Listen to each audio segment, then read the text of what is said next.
Some angry youths in Kano State, on Monday, hurled stones at the advance convoy of the President, Major General Muhammadu Buhari, during an official visit to Kano. Security had been beefed up across the Kano metropolis as the President visited the state to inaugurate its development projects. The President arrived at the Aminu Kano International Airport in the morning, and from there, he was conveyed by helicopter to the palace of the Emir of Kano, Aminu Bayero. However, in spite of the heavy security presence mounted on the routes leading to Ahmadu Bello Way where the President was to launch Galaxy Backbone Limited's project, angry youths holding stones of various sizes and wielding sticks reportedly attacked Buhari's convoy and helicopter as it hovered above them. Videos circulated on social media showed the moment the irate youths pelted stones at the helicopter believed to be conveying the President. One video showed citizens angrily struggling with some unidentified security agents while a convoy made its way through their midst. Another video showed a road littered with stones while tear gas canisters were being fired to disperse the angry mob. Besides Hotoro and a few other projects that were inaugurated, the President's chopper was parked at the Emir's palace, from where he proceeded to Kumbotso local government to inaugurate the 10-megawatt solar power projects. However, the President's trip to Kumbotso did not record any attack by any mob, as he was sandwiched by security operatives, who comprised heavily armed soldiers aboard motorized Toyota Hilux and was also supported by armed mobile police special forces. The Kano State Governor, Abdullahi Ganduje, had recently, in a statement signed by his chief press secretary, Abba Anwar, asked Buhari to postpone his planned trip to inaugurate some projects in the state. Ganduje said in the statement that the Naira redesign and January 31st deadline for old notes had brought hardship on residents of the state, adding that the development made people angry. Deeply concerned with the hardship caused by the limited time given for halting the use of old Naira notes by the Central Bank of Nigeria, and for security reasons, Kano State Governor Abdullahi Umar Ganduje reveals that the state resolved and wrote to the presidency that the visit of the president to commission some projects to be postponed, the statement said in part. However, Ganduje, while speaking to journalists after a meeting with Buhari in Katsina, expressed readiness to receive the president to commission the projects in the state. We are very much ready to receive him, and we have a lot for him to commission, including federal government projects and state government projects. They are state-of-the-art projects, Ganduje said.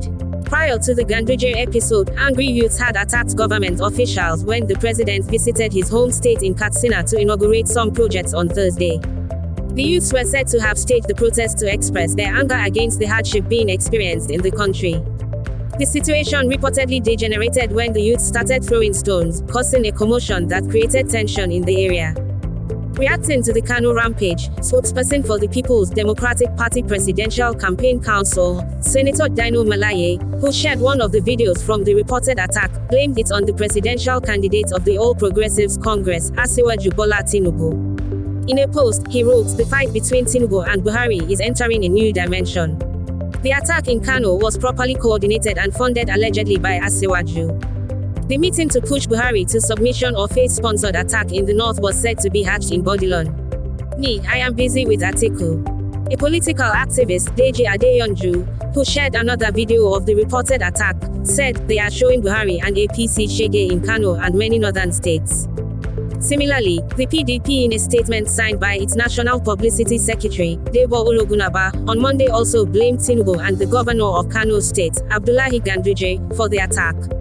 According to the party, the attack was designed to undermine the presidency, cause confusion, trigger violence in the country, disrupt the conduct of the 2023 general elections, and derail our democracy, having realized that he cannot win in a peaceful, free and fair electoral process. The statement read in part, the PDP invites Nigerians to note how Governor Abdullahi Ganduje attempted to abridge President Buhari's movement and even tried to stop him from visiting Kano State. More disquieting is the fact that the APC presidential campaign sought to humiliate and harm President Buhari while performing his official duties in Kano. It should be noted that the APC presidential candidate has been displaying open aversion and making inciting statements against President Buhari since Mr. President's declaration, in line with democratic best practice all over the world, that Nigerians should freely vote for any candidate and party of their choice in the 2023 general elections. The apparent frustration of Asiwaju Tinubu to resort to encourage or condone violence is fueled by his entitlement mentality, that it is his turn to be president, despite his numerous ineligibility and disability baggage. Ogunagba reminded Nigerians about Tinubu's infamous statement in London where he declared to his supporters that political power is not going to be served in a restaurant. In its reaction, the APC described as fake news the allegation that Tinubu and Ganduje were behind the attack. A statement issued late Monday night by the Director of Media and Publicity of the APC Campaign Council, Bayo Ononuga, accused the main opposition party of peddling the fake news asterisk and urged Nigerians to disregard same. The statement read in part, "We were not surprised to read of the imaginary attack on the President of the Federal Republic of Nigeria being peddled by the People's Democratic Party since the party has nothing tangible to tell Nigerians from its crumbling presidential campaign. This invented attack on President Muhammadu Buhari must have happened only in the fertile imagination of PDP National Publicity Secretary, one Debo Ologunaba. Nigerians should disregard this fake news from a party that has lost touch with reality and is suffering the agony of violating its own rules on power rotation.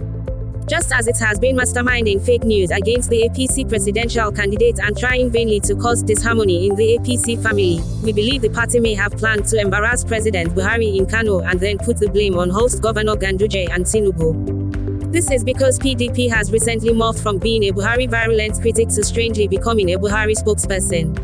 The last time, it issued a self-serving misinterpretation of Astru's statement in Abeokuta as an attack on President Buhari. The statement further said the fear of impending defeat may have pushed the PDP into frenzied hallucinatory mode of mindless, ridiculous, ludicrous litany of lies and fabrications against APC and its candidate. It continued, the PDP is a drowning party feverishly clawing at any straw of lies and lashing out in all delusional directions to keep afloat, but sink it will. We believe Nigerians are not taken in by the Jejun antics. The PDP now runs the most unethical, pernicious and inelegant, abusive, obtrusive and nationally divisive campaign in the history of electioneering in Nigeria. When contacted, the senior special assistant to the president on media and publicity, Garba Shehu, declined to comment. He explained that he was not on the delegation at the time of the incident. When contacted for a response to the allegation about Ganduje, the Kano State Commissioner for Information, Mohammed Garba, did not take several calls made to his phone and did not respond to the text message sent to his line as of the time of filing this report. But when contacted for confirmation of the alleged attack, the Kano Police Command spokesman, SP Abdullahi Haruna, dismissed the claims as false and unsubstantiated. According to him, a Kano Road Traffic Agency official stabbed a commercial tricycle operator adjacent to Abubakar Rimi television station in Hotoro, a situation that resulted in chaos. The PPRO said the incident did not go down well with youths within the vicinity, who mobilized to descend on any KAOTA personnel sighted, leading to the hurling of stones on KAOTA officials, who fled the scene to safety. The president was said to have retired to the government house after the inauguration of projects as of the time the rampage was ongoing. The police probe, therefore, vehemently denied that nobody or group attacked the president's convoy, adding that the visit was peaceful and hitch-free, following the huge combined security presence. Meanwhile, during the lunch held in his honor at the Kano State government's house, Buhari alleged that some foreign elements were part of the conspiracy that used Boko Haram to destroy the country. The president added that it was unfortunate that Boko Haram had stopped the country from tapping its resources in the Lake Chad Basin. He said, "We have shown Nigerians and the rest of the world that we have so many natural resources." Boko Haram insurgents took over the control of 17 local governments in Borno State. Out of the 27 LGs in the state, 13 were under Boko Haram and only 4 were with the government. According to the statement by Special Advisor to the President on Media and Publicity, Femi Adesina, Buhari during the state banquet to conclude his one-day official visit to Kano after launching several projects urged citizens to appreciate what they had. He said, "We have a great country, but we do not appreciate it until we visit our neighbors and other countries where the preoccupation is for people to have one good meal a day." He also described ongoing infrastructure development nationwide as fantastic, and urged citizens to appreciate what they have as the country's situation is not dire compared with her neighbors.